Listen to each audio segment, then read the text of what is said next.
পারবে না, এই মান কোন সময় ছিল? আপনাকে ওখানে বুঝতেছেন না মনে হয়। ওনারা যে নিশ্চিন্ত করতে পারবে না জামাতকে, ওই সময় কি ইমান আমাদের ছিল? ছিল, কিন্তু খুব কম। এটা কি ঠিক হয়েছে? আল্লাহ আমাদেরকে বিগত জীবনে গুনাহটা মাফ করে দিন। পরবর্তী আয়াতের অর্থ যদি বলি, আল্লাহ রাব্বুল আলামিন তার রাসূলকে দ্বীনে হক সহকারে এই দিনতে প্রেরণ করছেন। উদ্দেশ্য কি? উদ্দেশ্য কি? দুনিয়ার সকল মত পথের উপর ইসলামকে বিজয় করবেন। এখন কি কিছু বোঝা যায়? আল্লাহ বিজয় করার আলামত দেন নেই?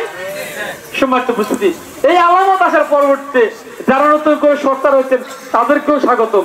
এই আলামত আসার আগে যারা অ্যাক্টিভ ছিলেন, যারা ইসলামী, তারাই প্রকৃত কর্মী নাকি?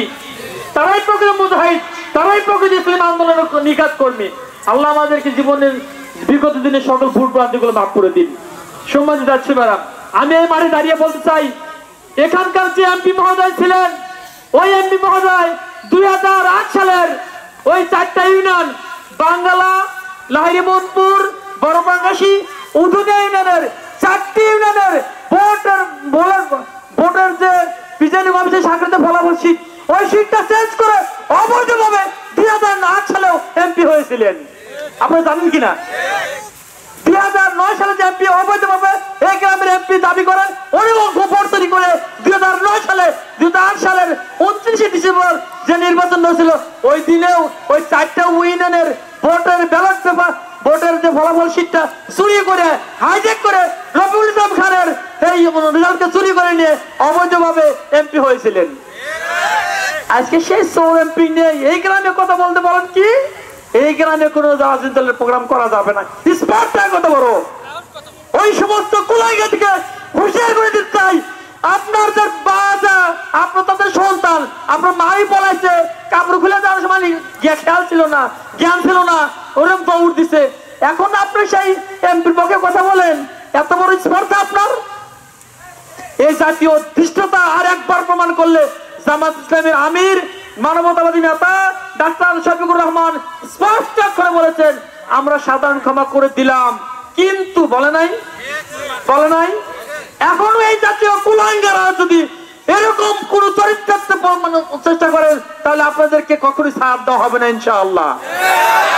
আপনাদের আজকের এই বিজয় অনেক শহীদের বিনিময়ে বিজয়। আজকের এই বিজয় মনে পড়ে শহীদ মাহফুজের কথা, আজকের এই বিজয়ের দিনে দাঁড়িয়ে শহীদ সোহরাবের কথা মনে পড়ে।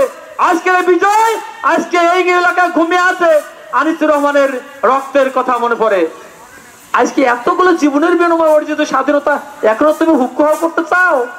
সম্মানিত ভাইরা, আমি আপনার কাছে আরেকটা বিষয় কথা বলতে চাই। আমিরে জামাত কি বলেছেন? ক্ষমা করে দিয়েছি। পরবর্তী শব্দ করে শুনছেন? আজকের এক ধরনের আরেকটা কথা বলেছিলেন কি? একটা জালিম পালিয়েছে, বাংলাদেশের মানুষজন আরেকটা জালিমের খপ্পরে না পড়ে। বলেন তো কোন রাজনৈতিক দলের নাম, নেতার নাম বলছে কি? কোন দলের নাম বলছে কি? কিন্তু এক দলের লোক কিরকম শুরু করছে, কি পরিমাণ চুলকানি শুরু করছে? অর্থ হলো ওরা জালিম হতে চায়। কি বোঝেন না আপনার কথা? আমার মনে হয় বুঝতেছেন না।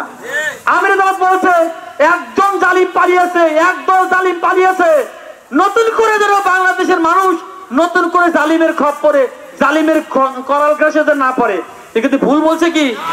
শেখ হাসিনা জালিম ছিল, উনি পালাইছে। আর এক দল যদি বলে যে কথা বলা ঠিক করে নাই, তালি করে জালিম হওয়ার চেষ্টা করতেছে। সময় উপস্থিতি সাবধান থাকতে হবে। এই জাতীয় কুচক্রী জালিম থেকে সাবধান থাকতে হবে। আমার আমির জামাত তো কারোর নাম বলে নাই, কোন দলেরও নাম বলে নাই, তাহলে আপনার গায়ে চুলকায় কেন?